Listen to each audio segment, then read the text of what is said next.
अस्सलाम वालेकुम नाजरीन, जैसा कि पिछले एपिसोड में आपने देखा कि उस्ताद गहरा अपने आदमी लेकर जन-ई शहर पहुंच गया था, लेकिन वो उस्मान साहब के जाल में फंस गया था और फिर लड़ाई शुरू हो गई थी। ये सब इसके आवाज में लड़ाई जारी होती है।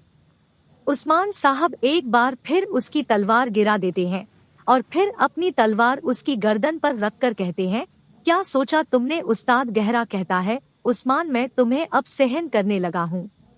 इतने में वो खंजर से हमला कर देता है, लेकिन उस महान सब उसका हमला नाकाम करके उसका बाजू काबू कर लेते हैं। इसके बाद उस्ताद गहरा कहता है, वसूली यस थॉमस भाग जाओ। उस्ताद गहरा को इस हालत में देखकर वसूली उस बहुत परेशान हो जाता है, मगर उस्ताद गहरा कहता है, भाग जाओ, इंतकाम के लिए वापस आना तुमको करोगे। इतने में उस्मान साहब उसे मारने लगते हैं, जबकि वो सूर्य से वहां से भागने लगता है। इसके बाद उस महान साहब उस्ताद गहरा को एक जोरदार थप्पड़ मारते हैं और फिर उसे दोबारा खड़ा करके एक और थप्पड़ मार देते हैं। उसके बाद गैराज मीन पर गिर जाता है। इतने में बुरा न होकर कहता है, इसके आदमी भाग गए हुजूर। तो उस्मान साहब कहते हैं, साहब का सार यही है, दादू को बाघ ने दो, चलो इसे ले चलो रही हैं। ये सुनकर बुरा और तुरहान उसे पकड़कर आगे बढ़ जाते हैं। इसके बाद सर्दी बाजार का मंजर सामने आता है। मालूम खातून कह रही थी नहीं आई। इतने में 7 खातून वहां आकर कहती है माधवन खातून की दुकान की तरफ क्यों देख रही हो? तो माधवन खातून कहती है, खैर खातून क्या फार्म पर नजर रखे हुए हैं? सादत कहती है, नहीं मैं अपनी होने वाली बहू की दुकान देख रही थी तो आपको देख लिया। ये सुनकर माँ पूछती है, क्या ने रिश्ता कबूल कर लिया? शहादत मुस्कुराते हुए कहती है, हाँ तो फिर आप मेरी बहू है, बाजार में नहीं देखना चाहती, अपने बेटे का ख्याल रखना। ये सुनकर मातम खातून कहती है, तुम कौन होती हो? मेरे बेटे पर पाबंदी लगाने वाली? आदत कहती है, मालान मैं सर्दी बाजार की मालकिन हूँ और अलवीरा की सास हूँ। इतने में और भी वहाँ पहुँच जाता है और कहता है, क्या किसकी सास है? ये क्या कह रही है? 7 खातून तो साबित कहती है, जो तुमने सुना और मेरी बहू है, अब मैं तुम्हें उसके आसपास देखना नहीं चाहती। ये सुनकर कुछ कहने लगता है तो उसे रोक देती है, जिसके बाद वो गुस्से में वहां से चला जाता है। इतने में ऑफ ईरा वहां पहुंच जाती है और कहती है, और हम उसे देखकर उड़ान कहता है, बोलो फिरा तुम मेरे साथ ये कैसे कर सकती हो? बोलो फिरा कहती है, और हाँ मैं समझी नहीं क्या हुआ? तो कहता है, मैं तुम्हें बिल्कुल भी जान नहीं पाया। गवर्नर की बेटी बिल्कुल नहीं। ये सुनकर हैरान परेशान हो जाती है। तो उसी तरह का राजा लहसुन कह रहा था, वो मेरे तीनों से बच गए, लेकिन अपने भाई का इंतकाम लूंगा। उन्हें जलाने और गिराने के लिए तैयार हो जाओ मेरे नौकरों। अब उन्हें तो बात करने का वक्त आ गया है। दूसरी तरफ सर्दी बाजार में और हाँ कह रहा था, बाजार में हर जगह फैल जाओ, हर तरफ नजर रखो।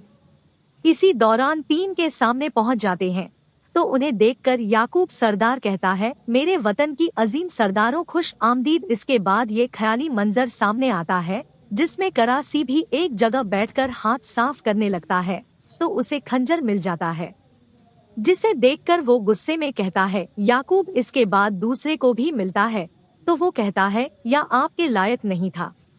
याकूब को भी मिल जाता है, जिसे देखकर वो कहता है, लाना तो उस काम पर जो तुम करने जा रहे हो। मुझे अपने पीछे खड़ा करने के लिए इतना माल चुरा लिया। या के बाद करेंसी को कहता है, ये आपके लायक नहीं था। याकूब साहब फिर से विमान भी कहता है, बल्कि याकूब सरदार ने वही किया जो इनके लायक था। ये सुनकर काफी गुस्से में आ जाता है और फिर कहता है, तुम लोगों ने मुझे ऐसा करने पर मजबूर किया। मैंने कहा था कि मुझे उलझे हुए दिमाग पसंद नहीं है। दिमाग हो तो जिसमें नहीं रहना चाहिए, मगर आप नहीं समझे। हमने ये वतन किसी के ख्वाबों की वजह से खोने के लिए आज से नहीं किया। मैं उन ख्वाबों के पीछे अपना मुल्क तबाह नहीं होने दूंगा। ये क्या कर रही है? पर बैठ जाता है और फिर कहता है, तुम लोग मेरे रास्ते पर चलोगे, आप कुछ पा ही दूंगा, आपको ताकत दूंगा। मेरे हुक्म पर आप लोग मगरिब और मैं वतन बनाएंगे। इतने में बजने लगता है और एक आवाज आती है, उस्मान साहब आ रहे हैं। ये सुनकर सब लोग काफी हैरान होते हैं। कृषि में कहता है आपने उस महान सरदार को भी दावत दी थी। इसी दौरान उस्मान साहब सर्दी बाजार में दाखिल हो जाते हैं। याकूब सरदार और बाकी सरदार भी बाहर आ जाते हैं। याकूब सरदार कहता है हमने किसको बुलाया और हमारे सामने कौन? और हाँ वो उस्मान आओ। उस्मान साहब आगे आकर सबको सलाम करते हैं और फिर कहते हैं याकूब सुल्तान आपका काम एक बार फिर हमने किया, आप सिर्फ जाल में फंसना जानते हैं। ये सुनकर याकूब सुधार कहता है मेरे सामने क्या बड़बड़ा रहे हो? उस्मान सरदार कुछ कहना है तो कहो वरना चले जाओ। तो उस्मान साहब कहते हैं आपसे कुछ कहना है और लोगों से भी कुछ कहना है, सिपाहियों ले आओ।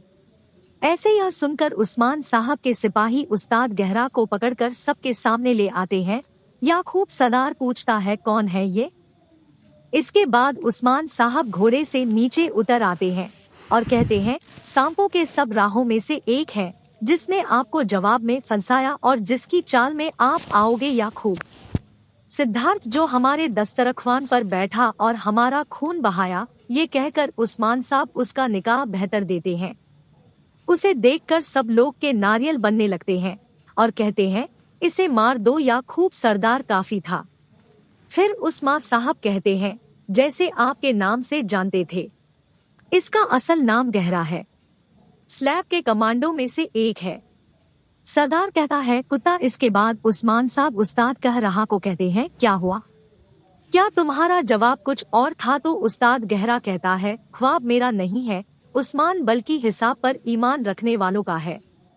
इतने में ये खूबसूरत गुस्से में उस्ताद गहरा की तरफ बढ़ता है तो उस महान साहब उसके सामने खड़े हो जाते हैं, जिसकी वजह से वो रुक जाता है।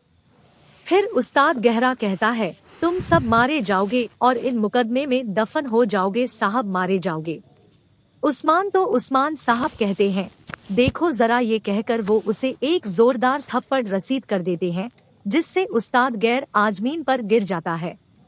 फिर उस्मान साहब कहते हैं जब भी हमें खत्म करने का सोचोगे हम आगे बढ़ेंगे, आओ जरा मेरी तरफ देखो, जब भी हमें तोड़ने की कोशिश करोगे हम हमेशा सामने खड़े रहेंगे। ये कहकर वो उसे एक और थप्पड़ मार देते हैं और फिर उसे बालों से पकड़कर कहते हैं अपने पर जुल्म करते हो, वो काफी नहीं था तो आप मेरी राय पर भी जुल्म शुरू कर दिया।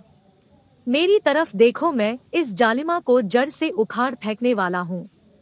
शायद तुम अपनी बातों से दूसरों को बेवकूफ बना लो, मगर मुझे बेवकूफ नहीं बना सकते, तुम तबाह हो जाओगे तुम तो। इसके बाद उस्मान साहब कहते हैं देखो जरा को तुम देख रहे हो, ये मुशर्रफ की नसें इंतकाम लेने के लिए तैयार हैं। कहते हैं कि मजलूम के गुस्से से डरो, क्या तुम्हें किसी ने नहीं बताया? फिर उस्ताद गहरा कहता है बताया था उस्मान, तुम्हारी राय मेरा सर काटने से पहले मेरे आखिरी अल्फाज सुन ले।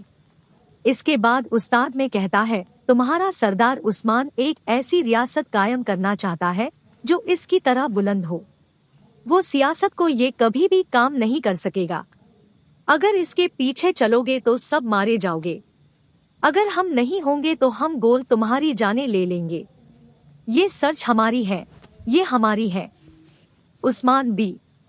इस तरह उस्मान साहब उसका हक में कर देते हैं और फिर अपने घोड़े पर सवार होकर कहते हैं हम जालिमों को खत्म करके इस्लाम के परचम तले हमेशा कायम रहेंगे, खौफजदा होकर भी हमेशा रहेंगे और